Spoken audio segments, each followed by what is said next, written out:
Hey, what up? Yeah, today we got Goldman Sachs increasing their price target 2024. I think they're the only one. We're going to take a look at Wall Street. They all increased their price targets except for Morgan Stanley. So we will take a look at that. I'm trying to make sure. Let me see. Let me get this going. There we go. Sorry, I'm trying to do two things at once. Yeah, if you're used to the stream, we're going to do the technicals, or if you're not used to the stream, technicals, fundamentals, and macro. And we'll start with, well, let's get started. Let's jump into the.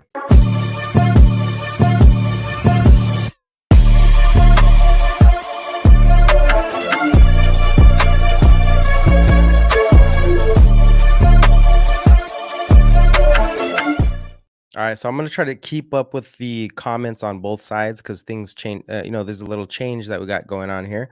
But yeah, we do fundamentals, technicals, macroeconomics first. Let's take a look at the chart, see what we're looking at for S&P first and foremost. And there we go. Now let's get it a little smaller. All right, so we got S&P. It's up a lot. We had a couple days of selling, but it gapped up again. We got another gap up here. So the S&P is very strong. It looks like we're going to start melting up, maybe consolidate. It does look a little bit like it did back here when we broke out, going into the summertime. We first broke out. This was what, in May? I think we're in that consolidation zone right now. And, some people are probably going to look for that pullback to the previous high. We could get that. There's not a whole lot of economic news. But first, I think we need to take in consideration what's going on with the rates market, right? Rates are falling. They've been falling pretty sharply. The dollar's been falling pretty sharply. And I think they're due for a rebound, but we really haven't seen that rebound, right? The dollar's been falling, not a whole lot of rebound, maybe a little more consolidation. So that's why I think we see a sharp we see a consolidation, and then we probably go higher from there by the end of the week. We got GDP at the end of the week, and the market just wants to confirm that growth is slowing, but it's not falling off a cliff, and interest rates are still falling. We also had Tesla almost break out today, but it was a false breakout. So we'll go over that too. We're going to go over the consumer. Let's see. We had, so we have the Goldman Sachs information, their price target, and we have, let me see, who's spending in the consumer economy? Who's actually spending here? Because we are going to get a slowing in that first quarter, right? Q1 will get a slowdown on consumer spending. So we'll dive into that, and then we'll do some technicals. Also, the housing supply boom, right? This might be the next narrative to get housing prices lower. The Fed is projecting rate cuts, right? They're projecting 3 rate cuts, and we might see the housing supply start to increase. We saw the home builders actually start to pick up. So we'll go over that too. But first, let's go ahead and jump over to the article from, let me see, who was it? Is this it? Yeah, here we go. All right. And you might not be able to see it if you're on a vertical, but I'll just, I'll walk it through here. All right. So for the most part, I know it's kind of hard to see. Let me just zoom in a little bit. These are all S&P. This is basically Wall Street. This is their outlook for 2024, right? And everybody, this was their original price target. Everybody's pretty much the same, right? Their updated price target for the S&P 500, or what they're saying is we're bullish for 2024. There's only a couple. I think it's one. It might be one. Just might be Morgan Stanley who actually has the S&P going lower from here. No, JP Morgan. Okay, JP Morgan and Morgan Stanley have S&P going lower from here. JP Morgan has a 4,200 price target, so that's a pretty big drop coming from JP Morgan, and that's just one analyst on the street. Mike Wilson actually tweeted. No, he didn't tweet, but he did say in an interview, it looks like stocks can melt up from here. He's been the biggest bear all year, right? He had the S&P at 3,200 earlier in the year. I know a lot of you guys, bought into that. But we said, hey, growth underneath the hood was starting to take off. Global liquidity was picking up. Economic activity was picking up, and momentum picked up. Now the S&P might be a little oversold at this point. So why is Goldman Sachs increasing their price target? Nobody else did it yet. Nobody else has increased their price target yet, but we got Goldman Sachs doing it. And this is their main thesis here, or what they're kind of stating, which is, and let me know if that sound is working correctly, lifting our 12-month S&P price target to 510, and we talked about this yesterday, as inflation falls, right? Inflation keeps falling, that has to stick. the Fed turns dovish and real yields start to plunge. Now, first off, inflation falling. We showed that chart earlier, right? We had it, I think yesterday we picked it up. So if you weren't here yesterday, and I thought the Instagram stream was working, I guess it wasn't working. We had to fix that up. But here's inflation falling. Or did we have that on the, did I bring that in here? No? Okay, so it's on the, all right, here it is. Here's inflation falling. Let's go ahead and find, let's back that up. Thought I had it on my charts. It's all good. Here we go. So it's the same research we've been looking at, right? PPI and CPI are both rolling over. You know, the scare was, the worry was, I mean, part of the reason the S&P exploded or stocks in general, IWM, small caps, crypto already kind of took off, but it was because inflation's rolling over, right? And we're not talking about the absolute price. We're talking about the rate of growth of inflation is deaccelerating. We're in a disinflationary period, and that's what they're sort of harking on here, is that we are getting that disinflation. And whoa, that's weird. Looks like Twitter's a little messed up. It's okay. All right, so yeah, back to the, let's see, let's go back to it. All right, so also the Fed turns dovish. We talked about this yesterday. They're actually pricing in 3 rate cuts. That's pretty dovish. They had none, you know, 3 months earlier, they had no rate cuts. Now they're looking at 3 rate cuts. It's not a guaranteed 3 rate cuts. That might change if growth is too strong and inflation doesn't fall, but we are due to decelerate for GDP, for the growth rate. We're going to decelerate at least in Q1.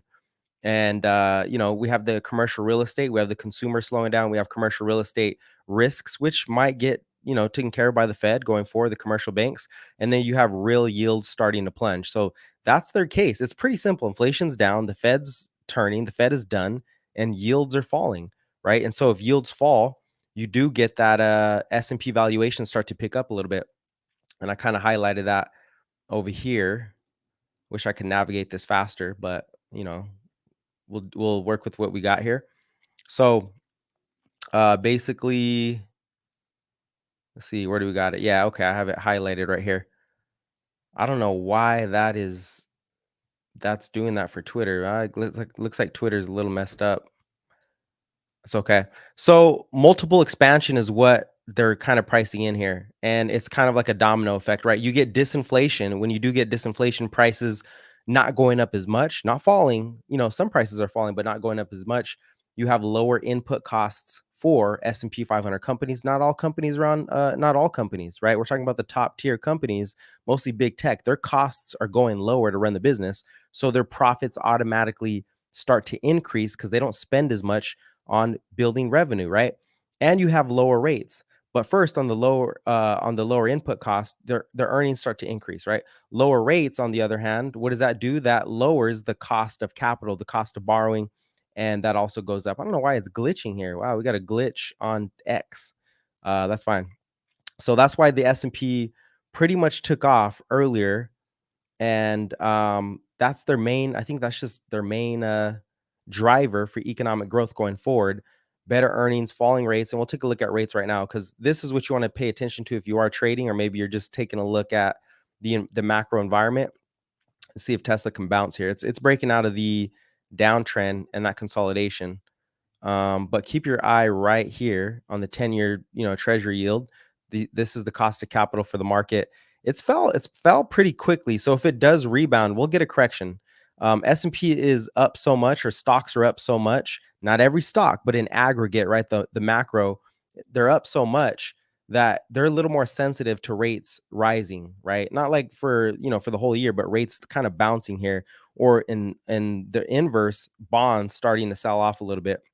I just don't think it continues, because we do know Christmas, the Santa Claus rally, I think it's halfway over. We probably run into January still going up. And then, you know, but the consumer is not going to spend as much as they did in December and in November. So you probably get a slowdown. Rates aren't going to be able to sustain this bounce.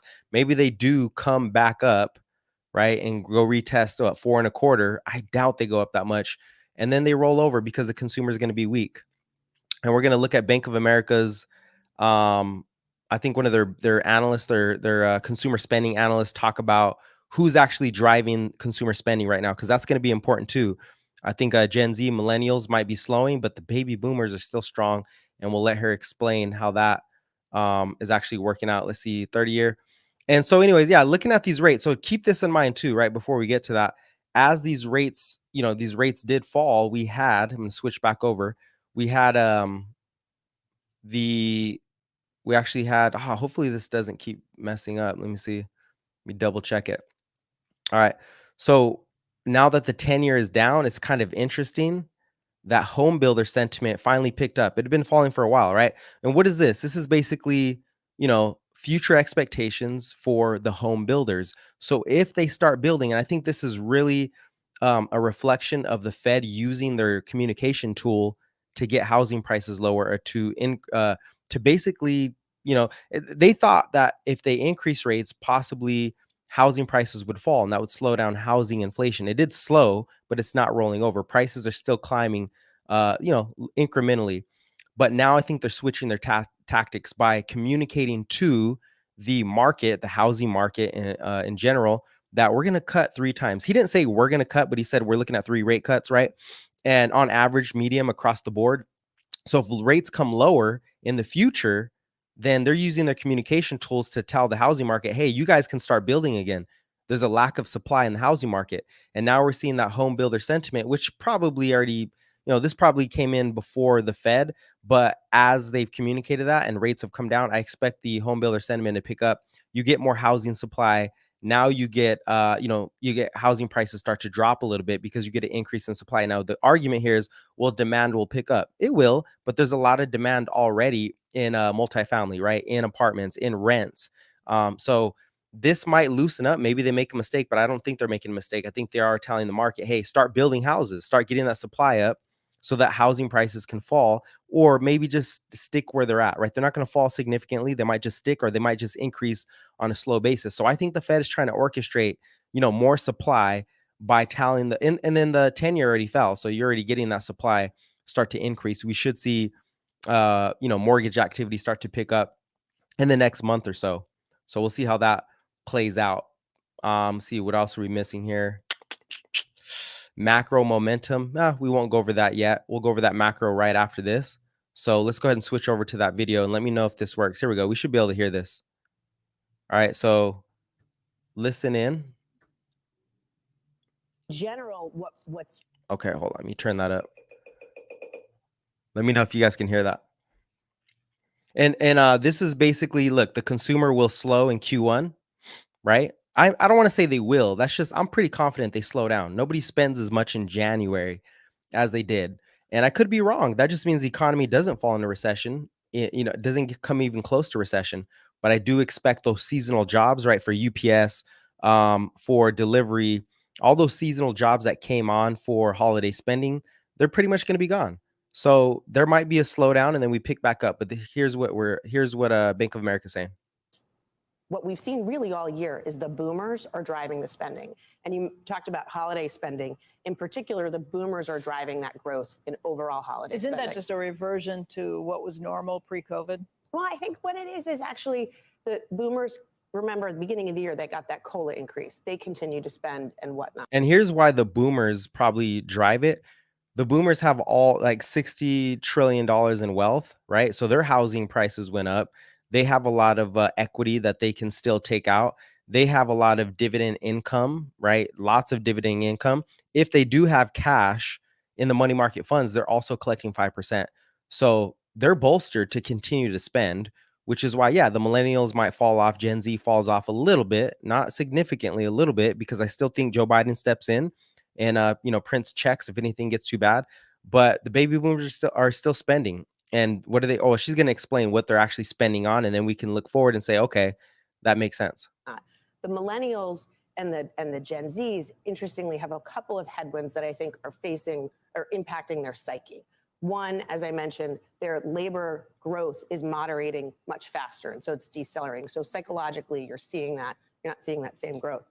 But you've also got childcare, right? And of the 10% of American households that have paying for childcare, that's up 30% since before the pandemic, wow. Right? That is predominantly impacting the millennials and younger, whereas student loans, the predominant amount of student loans are held by that younger customer base. Now, on the flip side, that may be a psychological headwind, but when we look at the spending for households who have started to make student loan payments again in September and October, we're not actually seeing any evidence that they're pulling back on their spending. So some of this may be their perception, but in terms of what they're actually doing, again, you've said it before, the consumer is resilient, the consumer is still spending, it's across services and goods.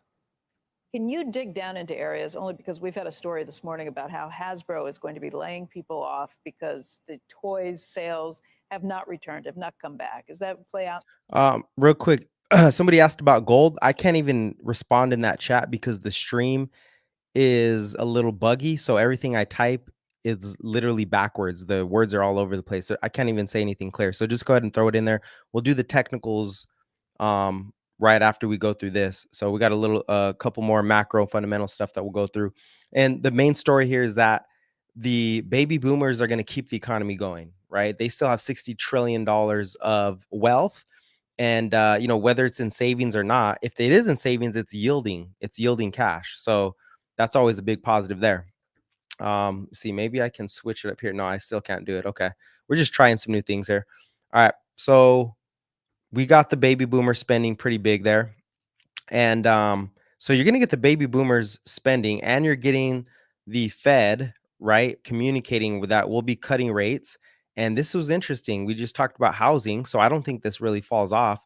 Now the home builder stocks it's ITB. Let's just go ITB. They're pretty much at all-time highs now. Pulling back a little bit. Yeah, they broke out pretty sharply. So these are the home builders. Let me take that volume off. We're not trading it. So they broke out, and I think it's just, again, a reflection that we should get more housing supply coming online. And we already know construction spending is at all-time highs for multifamily. So we're getting a recovery. I think we're starting to see this recovery happen now, finally. And that volatility will come. Now, there is some worries about not recession. Again, there's really not any evidence that there's going to be a widespread recession, just a slowdown. Okay.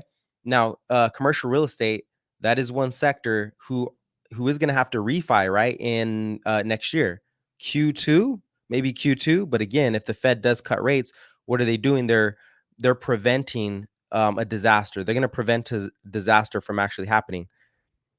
And Powell made it clear that they're going to cut because the economy is normalizing due to inflation coming down, not necessarily a recession. So keep that in mind. Also, now the economic momentum indicators. Okay, we're going to switch to that. Economic momentum indicators are telling us that this move can continue, probably slowly. I don't think we get any really big pullback, but it should continue to move higher here. All right. I got to figure out a better way to do that. Hopefully this doesn't glitch. So I don't know if that's clear. Yeah, we could see it. So you got S&P here at the top, S&P 500. Obviously, we're moving higher. Look at the correlation between Fed net liquidity. These are my two momentum indicators, right? For the economy that people really don't talk about in the news. You're not really going to see it. The ISM new orders, which is the most forward-looking economic indicator, it's almost leaving. In green, obviously, is expansion territory. It's about to leave. It's close to leaving. When does it leave? The contraction area. When does it start expanding? I don't know.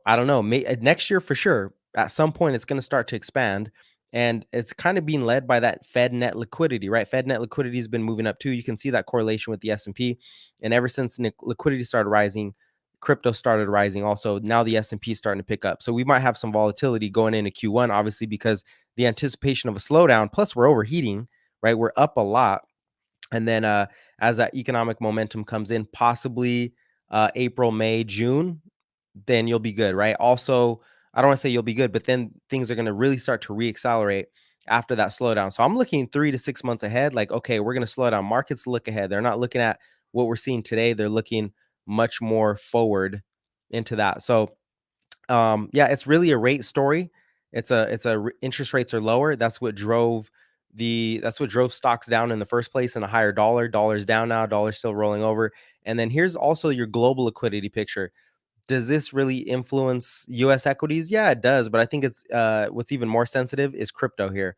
So the Fed is in black, the ECB, PBOC, this is Europe, the European central banks, basically all the central banks, right? Most of them are increasing liquidity. China, look at China's liquidity just rising. Here, let me make this a little bigger because I don't know how it looks on the screen. But China's liquidity has been rising for a while. It's pretty rapid there.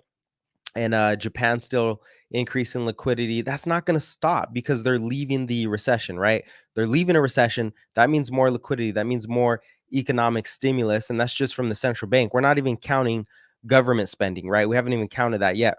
And then the ECB is still lagging behind. Once they start to turn, I think things start to really accelerate in 2024. Christine Lagarde, which was the European Central Bank, I believe, is it a European Central? Yeah, I think she's the chairman for the European Central Bank. She's like, we're not even thinking about cutting rates because the market responded so strongly to Powell talking about cutting rates, right? That was the first time, by the way, he actually talked about cutting rates out of nowhere. That was a big surprise. So markets moved up pretty rapidly, face ripping rally like we talked about. Fed net liquidity is starting to rise a little bit. And as that consumer slows, as a commercial real estate, starts to weaken, more liquidity should be coming in. And yeah, so that's what we're looking at right there. Recovery. I think we went through all that. And then yeah, we'll jump over to the technicals. We'll jump to some technicals also right after this.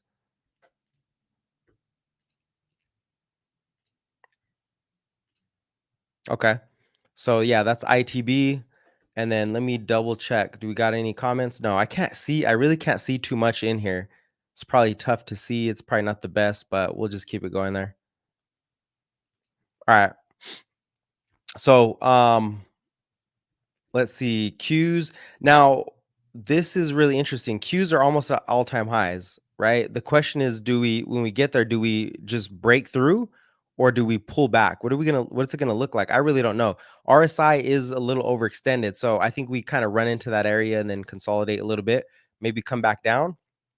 I wouldn't chase anything unless it's like a quick day trade. Some people might chase that, but for the most part, I think the market is just trying to find some footing here. Is there real buyers or institutions coming in? And your support here is the bond market. If the bond market continues to rise, which we've been talking about, then stocks will go up. But and also the bond market might rise faster than stocks going into Q1 just because we'll see economic slow, we'll see the economy slow a little bit, and then the treasuries will pick up. And the other question is, how much of that cash comes back into the system? Where does it go? All the 5 point whatever trillion of money market funds, where does it actually go going forward? We'll look at gold. Yeah, we'll look at gold in a little bit. All right, so that's TLT. Those are your macro forces. We had a small bump in oil today, but I think it's just a retracement.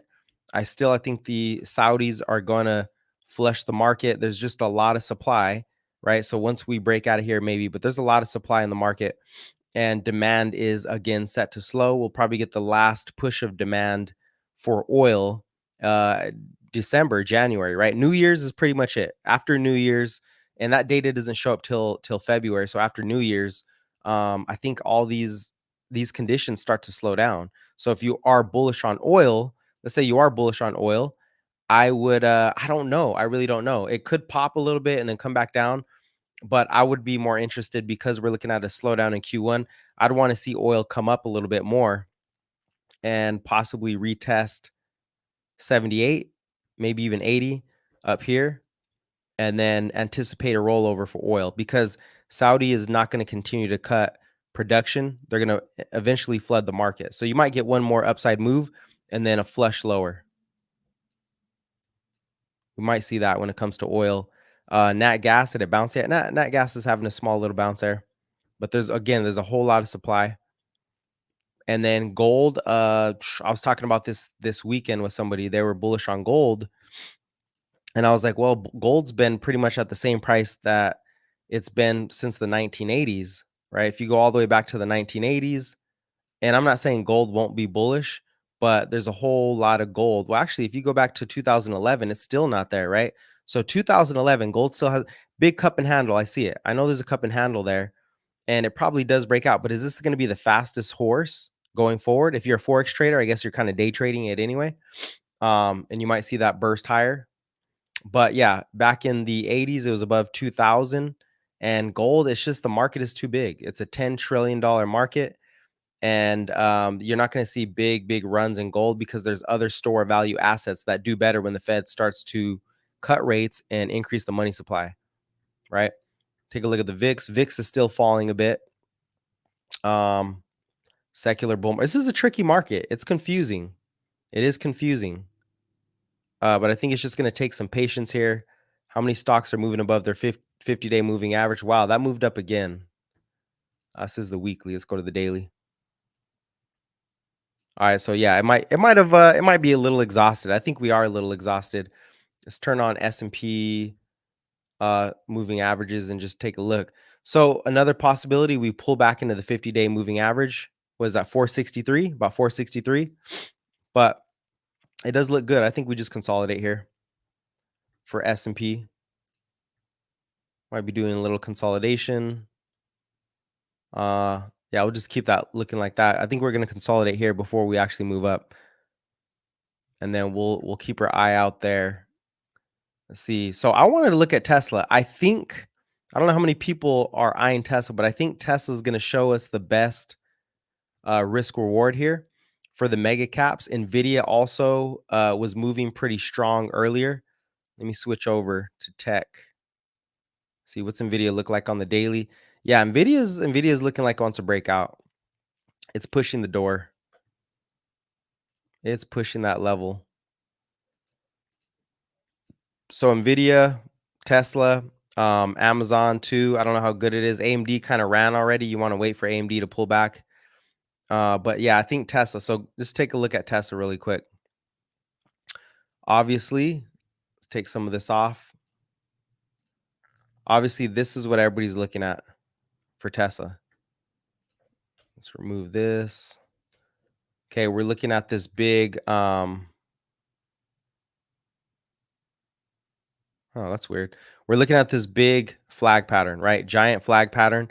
It did start to break the flag and try to get over that previous high. So if we look at the previous high for Tesla, the previous resistance was 253-ish, somewhere around 253. Got above that. Now that's turning into, well, we'll see if it turns into support. I'm not sure. It should hold support.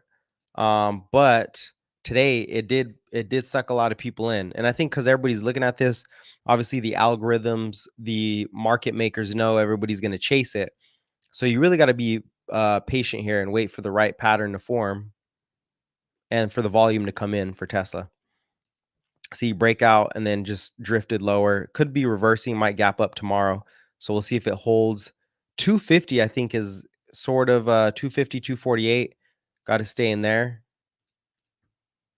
But it did not look too good. It did not look too good after dropping this little uptrend, right? We had this little uptrend. That doesn't look too good. Let me know if it's working. It looks like it's frozen over there. I don't know why that is. Maybe it ended. No, okay, it's not frozen. It looks like it's frozen. There's probably a lot of bugs in there. All right, so yeah, we're here pulling back a little bit for Tesla. I'll just wait for it to consolidate a little more. Now, looking at the intraday, you can see there's a huge falling wedge pattern. And once you get above this pressure going into tomorrow, it should be nice. I think you need to get back above these pre-market highs, 254, hold 254. And there's a couple things that Tesla will do. Typically, gap up, right? It's kind of like, did we get a gap up this morning? Yeah, we had a sort of gap up this morning, and then it pulled back. This was perfect. When you see Tesla pull back like this, right, over a big level, typically that's a good sign. It moves higher. It just couldn't hold, didn't have enough volume today. And it looks terrible because the overall market was actually moving pretty bullish, and Tesla still could not hold it. So I've noticed over the past week, Tesla's either stronger than the overall market or it's weaker than the overall market. So it's moving with a lot of beta. And this was kind of an ugly pattern. This is a pretty ugly pattern. It just didn't shape out. This was a bear flag, pulled back, could not hold VWAP. That's where it was like, once you get under VWAP, institutions are not buying it. They sold it right back to PDC. So the previous day close, couldn't even hold that, stepped even lower, right? But, the overall market's still moving up. We had a big sell off in after hours for SPY. Qs, wow, big pullback, a lot of volatility. A lot of people are over their skis, maybe looking for another catalyst, right? What is the other catalyst going forward? So there's no real macro other than, there's not a whole lot of macro other than what we're seeing. I think let me see, what do we got this week? There's not a whole lot. I think the big stuff already happened, and now it's just a matter of positioning for markets, right? Where does that cash come from? All right, let's see what we got going forward. Building permits tomorrow. So here's what we got for tomorrow. Building permits in the morning. Housing starts. Now, this is going to be interesting. I don't know how the market shakes this out, because now that the Fed is basically projecting lower rates, you should see the housing market start to pick up. I don't know how fast it responds, but I'm betting it does respond pretty quick over the next month. And then you're going to start to see, where do prices actually go for the housing market. 30-year mortgage rates, mortgage applications, those will probably pick up. A lot of people are going to refi existing home sales. I don't think this month you really see the impact. It's probably going to be January that you actually see it, now that rates are down. So Thursday, we don't get anything real till Thursday. Thursday is going to be GDP growth rate, quarter over quarter. And we talked about this yesterday. GDP was revised down to 1.2% for the fourth quarter. And then I think it was, who was it? Well, the Fed, basically the Fed nowcast revised it back up to 2.4. So we'll see where it comes in, somewhere around 2.4. Consensus for third quarter. Is this third quarter still? Is this still third quarter? This is not fourth quarter. There's no way. Okay, yeah, this is final third quarter. Okay. So they're still taking that data in. Final third quarter, 5.2%. Okay, good. Core PCE, the Fed's preferred inflation gauge. I mean, we already got CPI. It was pretty low. So maybe the market is waiting for Thursday, Friday before it makes a move lower or higher. Okay, we don't get PCE till Friday. Yep, Thursday and Friday. Michigan inflation. Yeah. So yeah, we're not really getting a whole lot of movement this week. It's mostly technical, maybe consolidation. So what is that range looking like? Let's go to the Qs and check out the 30-minute chart, see what this range looks like. They're still climbing higher. I think Apple got crushed a little bit today. China is, what is it? China's starting to push iPhone bans, I think. So we'll see how the market responds to that. It's probably just a negotiation tactic for China to get some more investment here. Well, I would say that our support is down here for the Qs. So we're probably looking at what, 400? We're looking at 400, yep. If we do come back down. And then 408, did we get to all-time highs? No way. I mean, we're close. It's 408.73. But I think we're a little stretched. We might be I could be wrong, man. We could do this. Here's the other part. If you look at the weekly chart, okay? If we do look at the weekly chart, let's take a look at the weekly chart for the Qs. You can see that, yes, RSI is a little overbought, but last time we had that big upside move, the RSI still moved into, on the weekly chart, it moved into overbought territory and it consolidated, right? And that consolidation was actually a push higher for the market. So we could see that also, right? And I think Friday is going to set it off. It's always been later in the week, right? Early week, we kind of move up. Tuesday, Wednesday, it's kind of just sideways, nothing crazy. And then Thursday, Friday, the market starts to move again. I think that's been the pattern. So we could be doing that. And that's good for the RSI because that just tells us that there's going to be a little more room to continue to move up, in my opinion. What's the Dow looking like? Actually, let's go to this chart.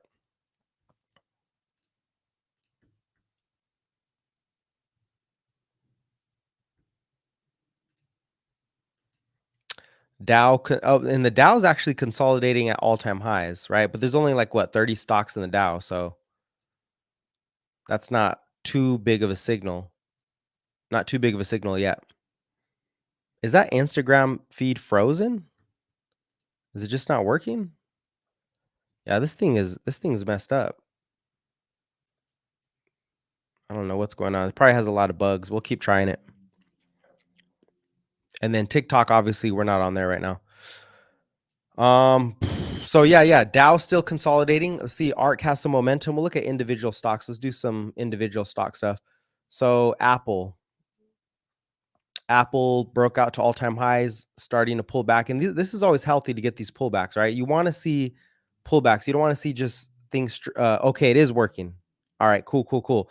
I wasn't sure because on my end, it's frozen. They just integrated it, and it's probably going to have a lot of bugs. So I can't tell what's going on. If you guys don't mind giving me some feedback on there, it'd be good. So we're moving higher here. Okay, so Apple is moving up, and I wish they had a better screen, but it just does the verticals, which isn't the best for charts.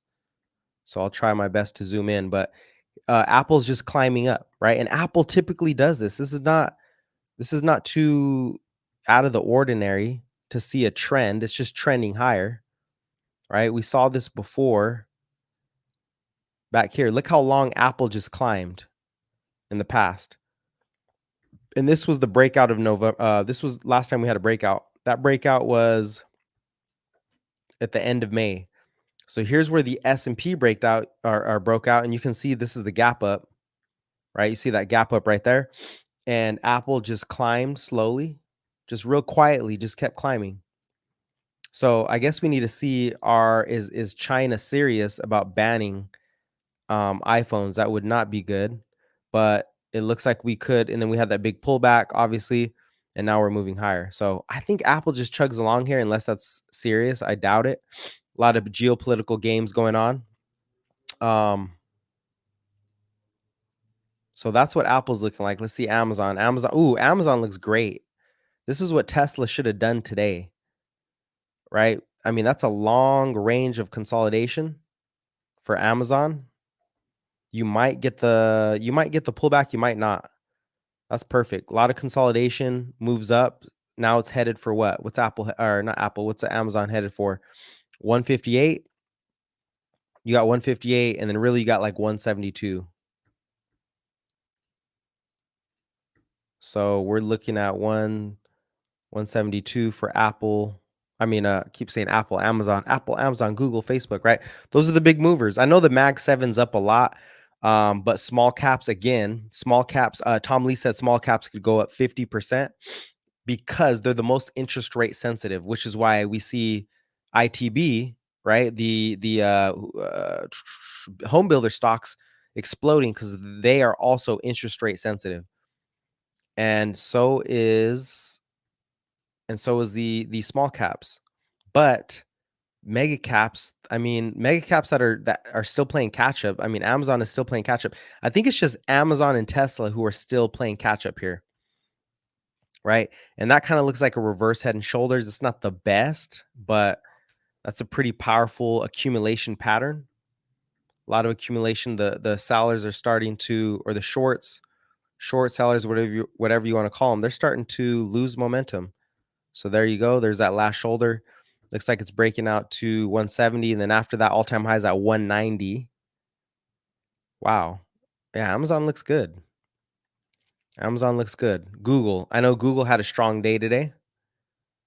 Google, it kind of looks like NVIDIA, still not at all-time highs.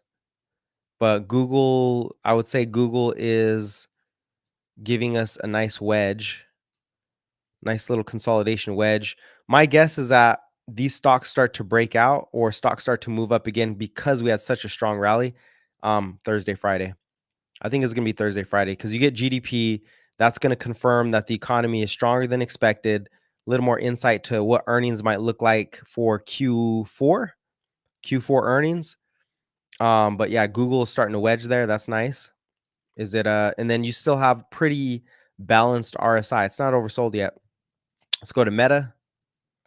Meta starting to push out of that range, or maybe the top of the range is just slowly grinding higher. Meta typically takes a while, not at all-time highs yet. Microsoft looks really good, all-time highs. Okay, so we already have Microsoft at all-time highs. Okay. Yeah, that looks pretty good.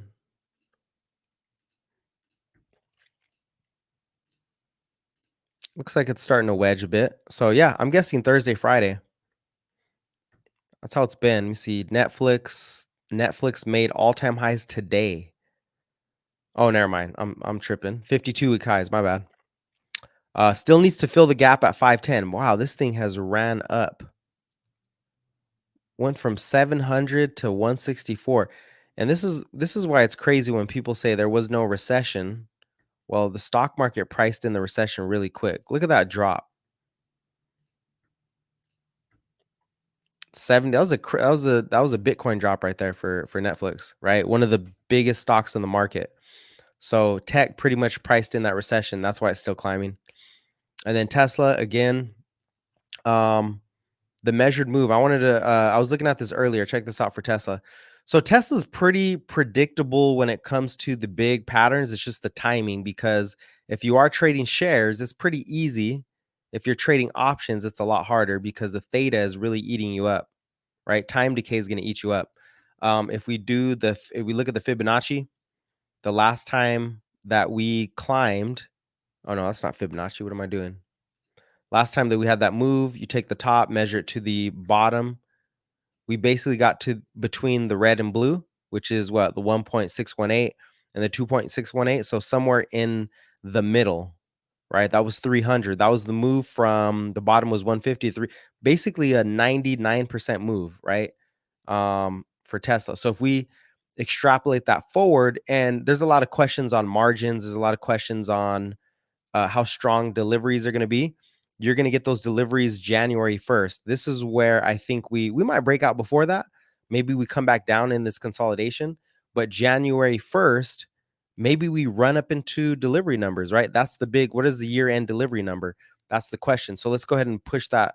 You know what? When did we get deliveries last time? I think that's what set off the rally. I can't remember. It might have been June. I think typically it's in June. You get deliveries. And so we break out and then you start, and it's not going to be a complete, copy of last time, but it's starting to look like it. So if we do this Fibonacci this time, see what we get, right? And let's just stay conservative. Let's say we go 1.618. You're looking at 366. And if we go in the middle, we're looking at 400, right? So we're looking at all-time highs if it does break out. You're going to need more than just price action, though. You're going to need the overall market to be breaking out to all-time highs, which I think we are going to see after we get PCE. And, RSI is hanging in there. There should be some buying pressure coming in. So, yeah, you're looking at 400. I'm eyeing this trade. I'm looking at Tesla here. I had to lighten up a little bit, though, because, we got in down here. And we're pressing that breakout, but that theta was eating me up. So I'm gonna reassess. I might pull the contract out a little longer. I'm not sure. Let's see. Yeah. So Tesla's looking good. There's a lot of stocks that look good. We'll go through some others too. Just wanted to dial in on some of the ones I've been looking at. And man, that fake breakout got a lot of people. That got a lot of people. We'll see if it comes back down to like 248, I think was the last support. Where's the volume at? 248. Maybe it comes down here to 2. I doubt it comes to 230 unless the whole market starts to rip. I really doubt it. But hey, it can happen. We're going to look in the morning to see if we gap up. That's the key for Tesla here. Does it gap up? And then kind of pull the same thing off? We got to see the gap up on this side. Let's take this off. Go to that 30-minute chart. So yeah, this is that level of support. We dropped below it though. I was pissed. I thought we'd support. We supported a couple times in the day, and then we just dropped it. We dropped it pretty hard. So not looking great in the short term. If we do come back down, I'm thinking we come to like 250 is not too far away. It's really not too far away. 250, maybe even 246. I would say at the most we come down to 246. This was also the breakout of the trend of the flag trend, the big term flag trend. You can see we had a little wick right there. So I'll go ahead and put that in because now price action is telling us that there's a lot of selling pressure. Let's go, let's go 246. I mean, shoot, that's better options if the market turns up. I think at this point, Tesla's going to be trading off its own catalyst because it's not moving with the market very consistently. I mean, NASDAQ moved up all day today. And, Tesla first exploded. It moved without NASDAQ and then it just sold off. So a lot of institutions are in here. This is good news, though, because if the institutions are, obviously trying to collect, what they're trying to do is get more liquidity, right? If they bought here, price moves up too quickly, they can't really get their full position. I think they're trying to leverage in a full position on Tesla. And so they need to sell big at the top, get those puts in, drag everybody out so they can buy back where they were. I think that level's between 250 and 246. I don't know. I mean, I don't know for sure. You never know with Tesla because if a catalyst comes out on the upside, then it just, it gaps up or it moves intraday. Usually it's going to be in the morning though. So we'll see how that plays out. And also the macro is not really moving it that much either. So I would just say, hey, you got to look individually on the price action for Tesla, and it dropped that uptrend. Unfortunately, that's fine. Nvidia looks good though. Nvidia's still climbing. Yeah, it's up a lot, but it's pressing those all-time highs. If it does break over 504, I think all-time high is what, 511. I think it's like 511 or 508, something like that. But it is slowly starting to pull. Let's go TSM. Hey, Nvidia, not Nvidia, AMD. AMD looks like it's wedging, but you can never trust this. You need to find a level for AMD. Maybe 130. Somewhere around 130. Yeah, AMD needs a level. This thing is wild. I wouldn't be too excited. Let's go back to the daily chart for these. I haven't seen these bigger charts yet. TSM. TSM slowly climbing. That's some pretty good price action, though, for TSM. You're getting higher lows. I don't know if anybody looks at this. I don't really look at it that much. So here's your low, higher low, higher low, higher low. So it's moving up. It's moving up. Maybe a little more consolidation. Pull back into 100. Might be nice. Just trying to fill. Oh, it filled the gap and reversed a little bit. Okay. Not too bad. I think was it Adobe that I think Adobe today they had to pay back something back like 100 billion. I think it was on a deal. Who knows? But they'll probably fill that gap again. Adobe's one of those gig economy stocks. Hey, that's the other part I wanted to mention too. When you guys hear that the economy is slowing too much for you S&P equity investors or just stocks in general or macro in general, let's see, where was it at? It was, did I get rid of it? Oh, I might have got rid of it. I'll pull it back up. It's basically the economy that you're not seeing. There's an economy underneath the hood, and I'm going to go over that really quick because Adobe's part of that economy, and that is content creation, right? I always mention this because most people know or have heard of it, OnlyFans, right? You think OnlyFans are on payrolls? No, they're not on payroll. There's no payrolls. That's not showing up in the job numbers, but they're making millions, right? So some people are making 10 million a month. It's insane. So, and that's just a proxy for the content creation economy, right? That is huge. So, and what are they paying? I think, did I not go over the Bank of America? They're spending on clothes and services. A lot of them are spending on clothes and they're spending on experiences and services. So that's why I don't think services really slow. And also, a lot of freelance work, SEO. A lot of people are doing what is it, copywriting. So there's a lot of underground economy or economics that are still going to hold this economy together. A lot of ride sharing, delivery services, Uber, Grub, DoorDash, Grubhub, Lyft, right? You got to think about that. Real estate, Airbnb, right? This is the gig economy. This is what's holding the economy up. And I get a little excited about this because people keep saying, oh no, this is 2008, bro. This is not 2008. There was no Airbnb. There was no Grubhub. There was no DoorDash. There was no Uber. There was no SEO. There was no OnlyFans, right? There's a lot of stuff that is keeping this economy going. And the baby boomers are what? They have $60 trillion they're spending on services also. Fitness coaches, right? A lot of fitness coaches, the content economy, a lot of people are doing fitness online. That's keeping this economy up. Photography, social media marketing, management, IT consultant, blah, blah, blah, whatever. You get the idea. You get the idea. The economy is still strong. It's not slowing down anytime soon.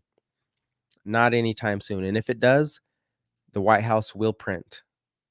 The White House will print. Okay. So you got Adobe there. Oracle, they may be recovering. This might be a good recovery trade. I'm not sure. CRM, I don't really pay too much attention. Salesforce, this is part of the e-commerce economy, right? Salesforce and Amazon pretty much dominate e-commerce. You probably got Etsy too. I don't know what Etsy's fundamentals look like. I mean, it's starting to rebound a bit. I can see a little, it might be breaking out. Could be breaking out there. Etsy got up to 300. That's insane. I remember when it was like $30. I remember when it was $30. But Etsy might be breaking out. If it does, I mean, you got a pretty clear zone here. Pretty good, pretty clear consolidation zone between 87 and 78. If it can hold this zone, consolidate a little longer, and then break out and then hold that support, maybe it breaks out, holds the support a little bit, maybe once, and then it'll fill these gaps. And then you have more at 101. You have a little more resistance at 101, pretty much 100. So the creator economy or the e-commerce economy is doing pretty well. Shopify. I'm sorry, that's not what am I tripping? Did I do it right? No, I was talking about Etsy. Yeah, there we go. Shopify. Here we go. Another e-commerce. I think we just talked about it. No? Did I get CRM mixed up with Shopify? I might have. But Shopify looks good also. And it just started to support that previous zone here that we drew. We drew this a long time ago. So Shopify looks solid. Teladoc still in a downtrend. I wouldn't look at this yet. It needs better earnings. But Teladoc could be nice. Remember, this was a $300 stock at one point. So that's a 10x. That's an easy 10x. I just don't know if the business is still solid. Oh yeah, and digital payments or digital wallets are starting to move now, and I think a lot of it has to do with crypto and the fact that these are interest rate sensitive companies. So Square, Robinhood, SoFi starting to move up. Oops, let me go back, see if we have, no, not exactly. Okay. Yeah, they're starting to move up there. Square could be breaking out, but it's pretty overextended at this point. You want to see some consolidation. That RSI slow down a little bit. SoFi, SoFi broke out. SoFi did break out. Okay. A little too late. Robinhood still accelerating and consolidating. So Robinhood looks a little better at this point. A little more consolidation. Let that RSI consolidate at the highs and then move higher. PayPal has been in a death spiral lower. Yeah, PayPal might be good. I don't like it right here, but it does need a hold.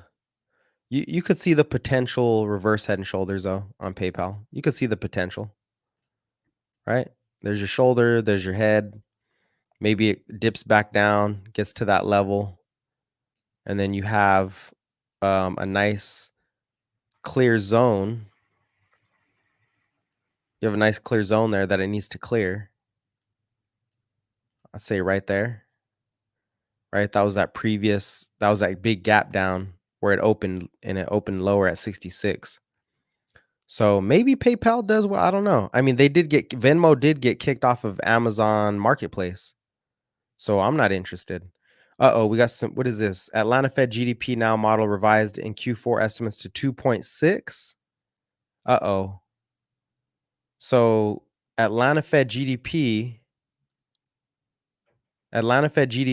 basically fourth quarter GDP, the quarter we're in now that doesn't get reported till Q1, it's getting revised up due to Cyber Monday. We had a lot of Cyber Monday spending. We had you guys know what I'm talking about, right? Holiday shopping. And it's not even over yet. You know, a lot of people, they're barely shopping today, right? They're barely getting their stuff. So I think fourth quarter GDP will be pretty solid. And then Q1's gonna slow, but we won't get those numbers till February. That's why I think, and February is gonna be where earnings start. I think we get a pullback in the market in February. We still got a nice month and a half maybe of a melt up, and then February we slow down to make sure growth is not collapsing. Oh, Roku had some bad news today. I don't know what it was. I didn't look through it. Palantir is still solid. Long-term play, one of my favorite long-term pays there. PayPal is currently looking to integrate with ETH for DeFi applications within your account. Wow. Yep, they're all going to be grabbing a little bit of crypto as crypto goes higher. And I think ETH ETF got denied today, but we know that door is going to break eventually. What is this? Okay, nothing too important. Okta, cybersecurity is on a roll. Okta needs to get out of the zone 95, but cybersecurity, this is a cybersecurity play. So what are we seeing? I think we're seeing digital wallets, cybersecurity, e-commerce, cloud computing. I mean, the Magnificent Seven, of course, AI. There's a lot of themes. There's a lot of themes that are on fire still. A lot of themes on fire here. Twilio, this is an AI data play also. API, dang, this thing is monster. This thing has been crushing it. 50 to 77. Twilio might be a nice play on a pullback. And again, they're interest rate sensitive, right? So if interest rates are coming down and stocks don't wait till they do, they predict the future. They're looking 12 months ahead. They're saying, hey, if we're getting 325 basis point cuts, then our earnings are going to expand and we're going to price that in, or we can borrow at a lower rate, which is basically earnings expansion. That's what we're seeing here. They call it multiples expansion, because people are willing to buy stocks at a higher price, anticipating that the earnings are going to be higher. That's what's happening. Multiple expansion here. Open door. Maybe it catches a bid. This should catch a bid now that rates aren't lower yet. But again, stocks move before that. So interest rate sensitive stocks like the small caps, they are moving up. ENPH. This is a big solar play, energy storage play. This thing got destroyed. See if it has a rebound. It's starting to rebound a little bit. Carvana, man, are you kidding me? Carvana is still moving higher. It's interest rate sensitive, right? Interest rate sensitive. And look at that. I didn't even see this. Look at this reverse head and shoulders. This might be nasty. This might be a nasty breakout. I don't know how big the short float is, but I mean, it was at 390. It's at 58. I don't think it gets there because obviously the Fed is not printing yet, but this is a gigantic reverse head and shoulders. Just to point some stuff out here. There's that shoulder, there's the head, and here's the shoulder starting to play out. So Carvana above, what is this, 55? Oops. And I'm not a breakout guy. I want to see the break and retest. So if you do see it break out and then retest 55.60, let's call it 55.60. Let's hold on. Let me draw that zone. Yeah, let's go 55.60. That looks like a nice, and you have the cup and handle. You have a layer of technical indicators there, right? The reverse head and shoulders, and then you have that. It's not a real cup and handle, but it's a retest. It looks good. MicroStrategy looks like it's just chugging along. I mean, I don't know how good this is going to be when the ETF comes out, so we'll find out. Kathy Wood predicts Twilio will be a major API play since they have all email, call, and text data. Okay, I see. So they're a potential monopoly because they have the data. That'll be interesting. So I think a lot of these stocks were just waiting for interest rates or the expectation of interest rates to start to come down. And that is the case. And look at coin. There's no pullback here. Let me get rid of some of these. Right? Coin is on a rampage. Altcoin season is here. Altcoins are on a rampage. So coin looks pretty solid. Maybe the consolidation back at, I don't know, man. These things are moving up. Okay, RSI is pulling back a bit. And these are Kathy Wood plays, right? We got Twilio, Coin, Zoom. Where's Zoom at? Did we skip Zoom? Did I skip over ZM? I guess I missed it. Zoom should be doing some B2B stuff with AI. This thing has been here forever. Zoom is still trying to climb. What's that at? 70, 70, 71? And then, yeah, Roku, no. Airbnb, interest rate sensitive. Interest rate sensitive play. Here they come. I don't really like the chart, but clearly it's in an uptrend. Yep, Airbnb looks good. And it turned a lot of zones into support. A lot of resistance zones into support. I can see it right here. Yep, right here. Some technicals for you. Right? Resistance, or as some people say, supply. Try to get above it, came back down. Another one, and then it turned it into support. Dropped it again. This is nasty. And then it finally turned it into support. But it's real choppy. I don't really like Airbnb. I still don't think it's I know it's good for the gig economy. I just don't like the stock. I don't like the earnings as much, or the fundamentals, but hey, it is what it is.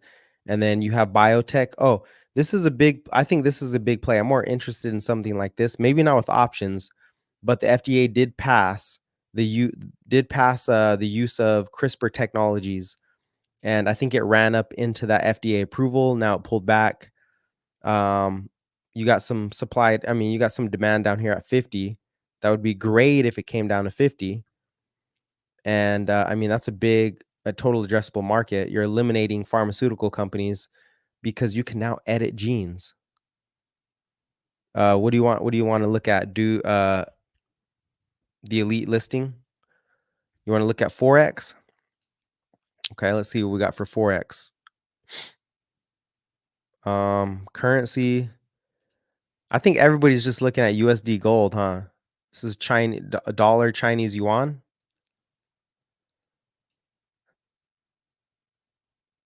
Give me some tickers, or give me some pairs, I guess. The dollar should be headed lower at this point because the Fed is set to ease. So the dollar should be headed lower. Let's see. I bet the dollar, the US dollar and the euro. Oh no, it's not happening yet. The euro should be the dollar should keep weakening against the euro because Christine Lagarde said, oh, okay, so you guys do it backwards. USD gold is not that much good. Okay. G is this the same? This is the same chart, right? US dollar pound, or you like to look at it the other way? Because you said dollar, you said pound dollar, right? I'll just invert it. Same thing, right? Invert the scale. It's the same thing. Dollar pound. Now this is Britain, right? So why is this move happening? Well, Europe. Well, let's just put it this way: if a central bank is starting to ease, right, then their currency is going to fall. 1 hour double top, perfect. The only problem with that theory is, let's go to that 1 hour. You said the 1 hour. The only problem with that is, oh, I see. You're looking at this 1 hour because you guys are forex traders, so you're looking a little more closer. Yeah, you got that double top. Man, a lot of forex traders. Well, I mean, it looks like you have some demand zones down here. And this should continue higher for the most part.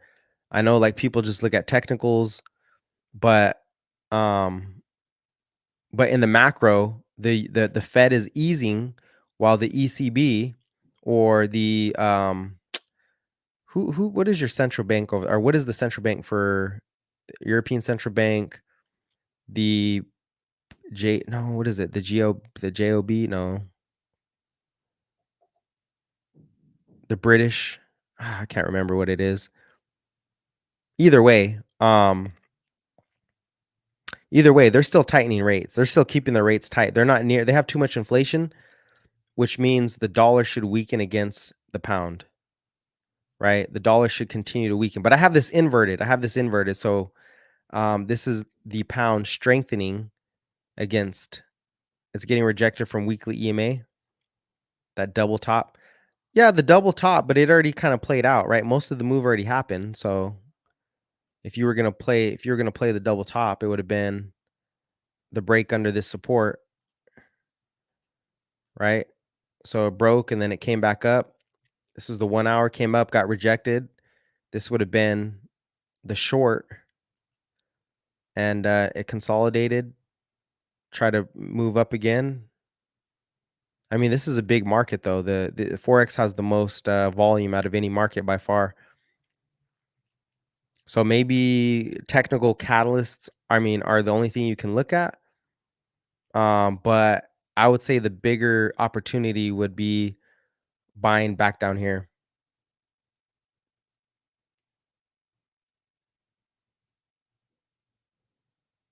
It's SY session, S and Y session. Okay. Yeah. Well, either way, I know it's an inverted chart, but that's what you're looking at. If you invert it back the other way, I don't know if you guys start like that. I don't really do it. But I would short this, right? Because the US dollar is not going to strengthen against the pound because the US is easing. So if this thing keeps climbing, it's probably a good catalyst to just short it again up there. Had a lot of support here. And the only reason that this even is climbing higher is because the dollar got very oversold. Yeah, the dollar got oversold. It'd been gapping down for a while. Euro dollar. These are your not euro dollar. This is US dollar futures.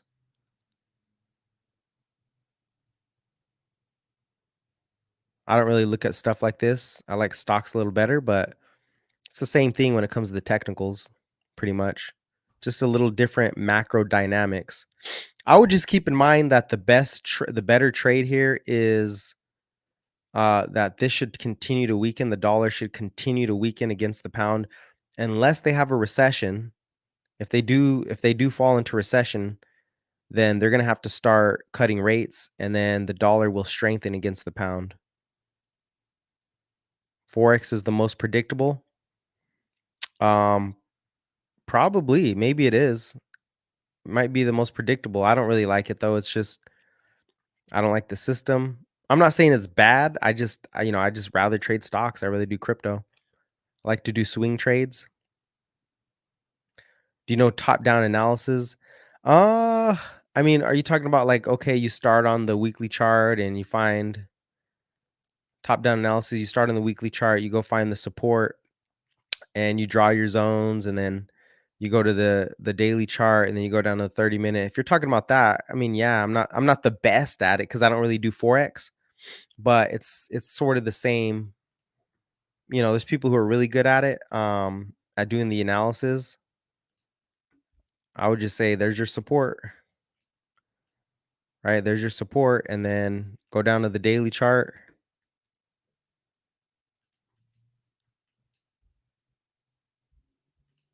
You got some more support right here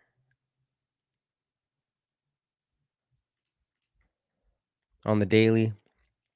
So yeah, I don't know. I don't do too much of it, but I'll look at it.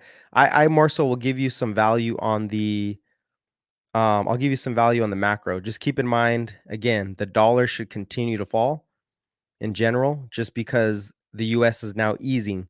So if they're easing, dollars become less valuable and the dollar rolls over. Plus, people are investing their dollars into they're investing their dollars back in equities or into bonds, into the bond market.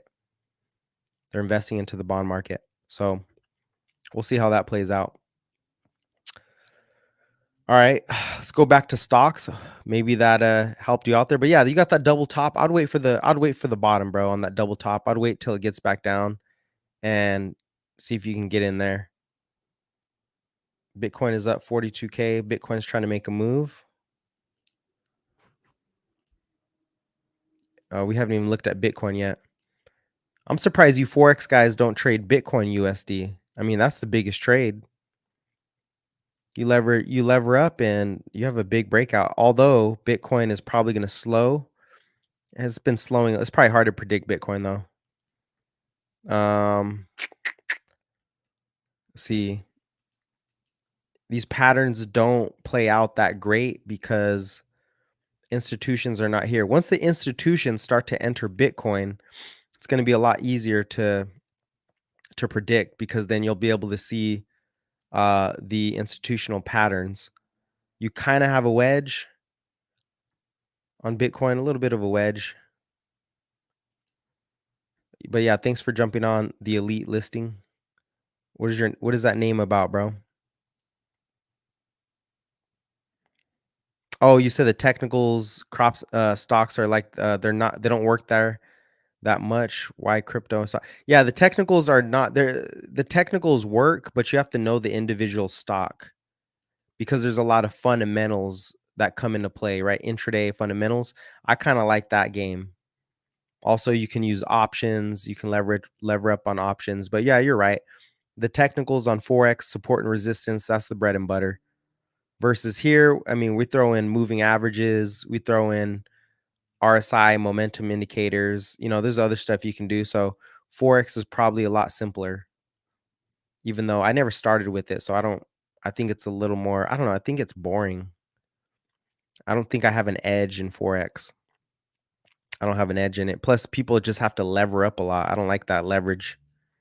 I don't like doing you can do leverage on options, but it's easy to do leverage on options because you can only lose as much as you put in, and there's time decay. So I guess stocks are a little more complicated. Probably right on that. Can you trade future, or can you trade for? Oh no, Forex is just currency. That's right. It is just currencies.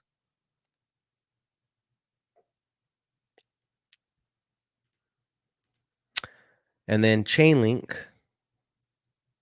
See where Chainlink's at. I think Chainlink goes to 13 next. I don't think it drops any further than 13 unless Bitcoin really gets smashed. But it is breaking that uptrend. We'll see if it gets back above the uptrend. Maybe, maybe not. All right, see you around, bro. Where are you from? Shonovic? Where are you from, Shonovic? Or Shonovic? Thanks for joining in. This is my favorite crypto right here, by far. This is my favorite crypto. I think it has the most upside. Turkey. Oh, okay. Nice. Shout out to Turkey. That's what's up. I just learned something yesterday about the difference between Arabs and Persians. Istanbul, right? Is Turkey Arabic, or is it more Is it more Arabic or is it more, what is it, Farsi? Farsi or Arabic? I was learning that yesterday, but that's what's up, man. Oh, CCIP, real world assets on chain, decentralized computing marketplace. That's what people don't realize is Chainlink is a decentralized computing marketplace. So kind of like an Amazon AWS. It's totally different. Yeah, that's what I saw. I didn't realize it was that different though. I didn't realize that was that different. Maybe I want to make a trip out there one of these days. Take a trip out to Turkey. But yeah, shout out to Turkey, man. Good luck. Good luck with your trading, bro. Yeah, we had a double top here and it broke down. Yeah, the double top broke down. But I still think there's I think there's some demand down here. Let's see. Our next big zone is where we had the volume. I guess there's not a whole lot of volume down here. So we'll see what happens with Bitcoin. All right, for sure. All right, bro. Have a good one. I'll catch you next time. Global liquidity is picking up though. Let's see. Yeah, if crypto breaks down, if Bitcoin does break down, which is very possible, coming into this, a lot of uncertainty, needs another catalyst. I mean, it's already started moving. Then you could get some Chainlink at 10. I really doubt it goes lower. That'd be great for a lot of people to re-enter, but I don't think it comes down unless Bitcoin really crashes. That's a pretty big zone. So we'll see. But Bitcoin can always crash. Bitcoin can always crash. And the interesting thing is I talked to some people this weekend and they were like, "Oh yeah, I don't invest in Bitcoin because the crypto market's not doing so well." And I'm like, "What? Like, this is what they tell you on TV? Bitcoin's up 175% from last January and it's not doing so well. It's crazy." That's crazy. Imagine you did a Forex trade, you just levered up 5x and you just held it. I mean, I know it's harder than that, but well, we'll see how this plays out. We got some government regulation. We got the ETF coming. Grayscale CEO was on CNBC today, I believe. The bear case for crypto in general is coming down. What else do we got here?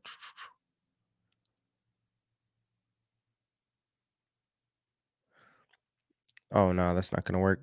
ETH to BTC. Okay, yeah, we haven't seen ETH to BTC. I haven't looked at it for a while.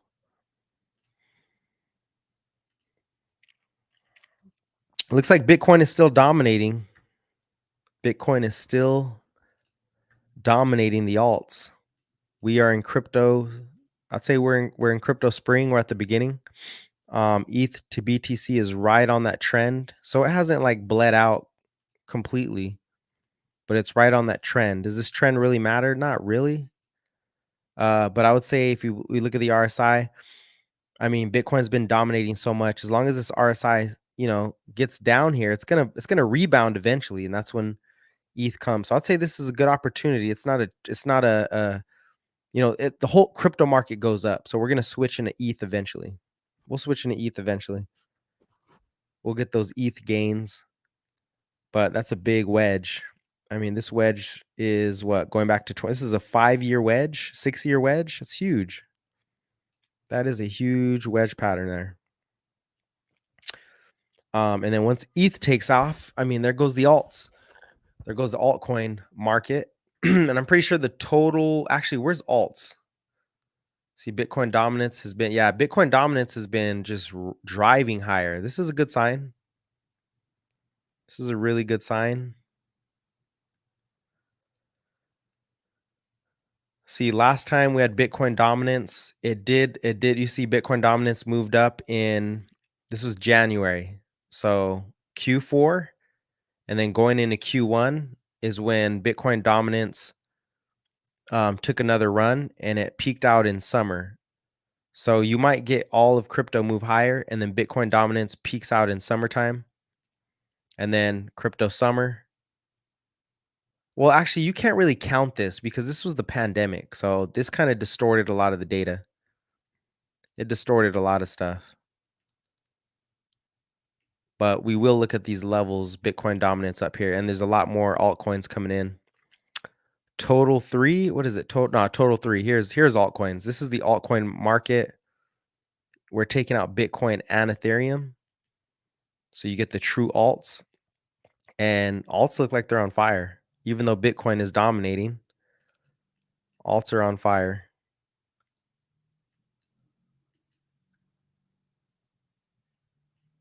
Nice little breakout. Once we get above, pretty quick run, probably double. Well, not double, but we're up like 50% from there. And yeah, the anticipation is probably fiscal policy, more fiscal policy coming into the market. That's my guess. See what the graph looks like. Knocking on the door of resistance. Solana. I know a lot of people are bullish on Solana. Solana looks amazing. Solana looks stronger than Chainlink, that's for sure. It is definitely stronger than Chainlink at the moment.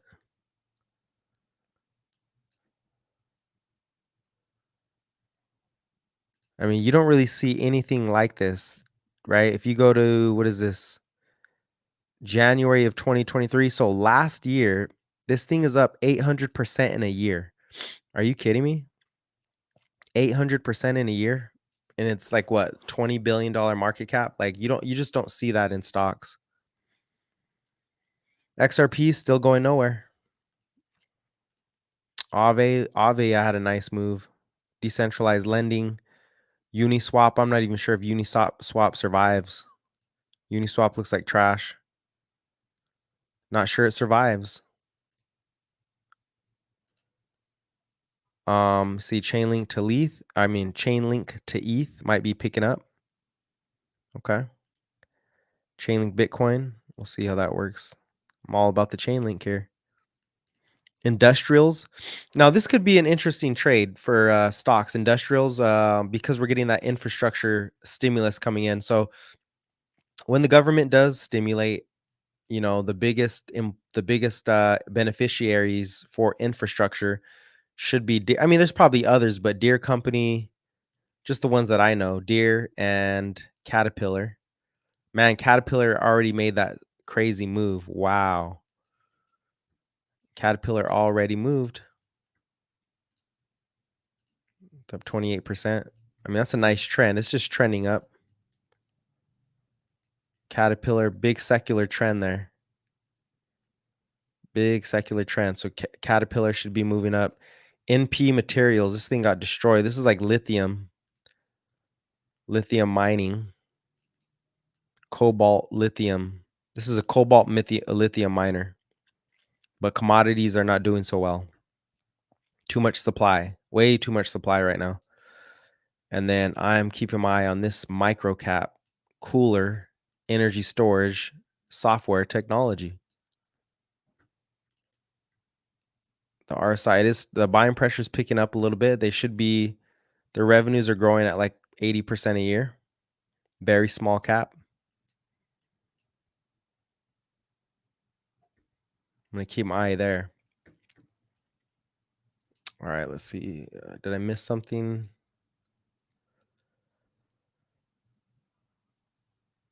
No, I think we went over it. I think we went over everything. The market's a little boring.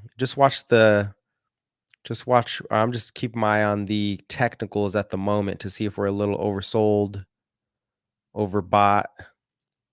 Everybody's watching S&P. Why is this here? This is not resistance. This is support. But it's hanging in there. The fact that we gapped down, gapped up, it's a lot of consolidation. So this is healthy that we got that pullback. Very healthy we got the pullback. And I think the next resistance is all-time highs. Should I just draw those in? 480 or 4,800? 480, 4,800 all-time highs. That's what we're seeing next for S&P. That intraday price action Yeah, so this was the big Fed meeting. Again, this big move for the S&P is coming from the anticipation of rate cuts, not because of recession, because of a normalized economy, i.e., or as in, inflation is coming down. PPI was almost negative.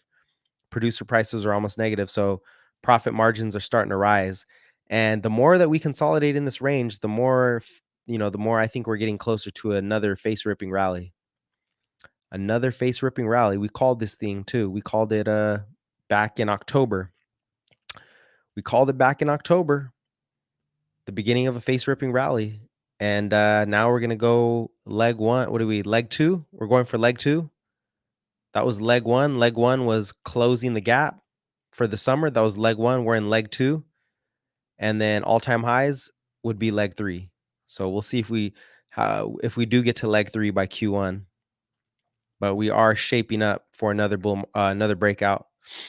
The Qs are a little more overextended, but not really. If you look at the RSI, it's not that bad. It's actually been coming down, but that is bearish divergence. The Qs might gap down tomorrow. We'll see. IWM, small caps look straight, interest rate sensitive. Tom Lee's calling for a 50% rally in 2024 for small caps. That'll take you to what? That'll take you to about 250. Is that all-time highs? Yeah, that'll take you above all-time highs. So a lot of people are going to be watching these small caps. That's how you know risk is coming back on the table, when these small caps start to bid up again. And I just keep my eye on the dollar, making lower highs, slowly but surely making lower highs. I wouldn't get bearish until the dollar hits 99. That's where I think we're headed. I'm still pretty bullish until we get to 99. And then S&P probably slows down once the dollar touches 99. That'll be around the same time yields come down to, I don't know how far they go. Maybe they go to 3.7. Maybe they go to 3.7 first. I don't think yields drop as much because you still have the treasury supply coming onto the market till, what is it, March? They're done creating supply or putting pressure on rates in March. And that's at the same time the reverse repo facility is drained totally. So I think the Fed reverses. They might cut in April, May, because that's when the consumer slows. That's when the reverse repo cushion is done. And rates should be a lot lower. They should be a lot lower from there. But yeah, that's all I got for you guys. Thanks for paying attention.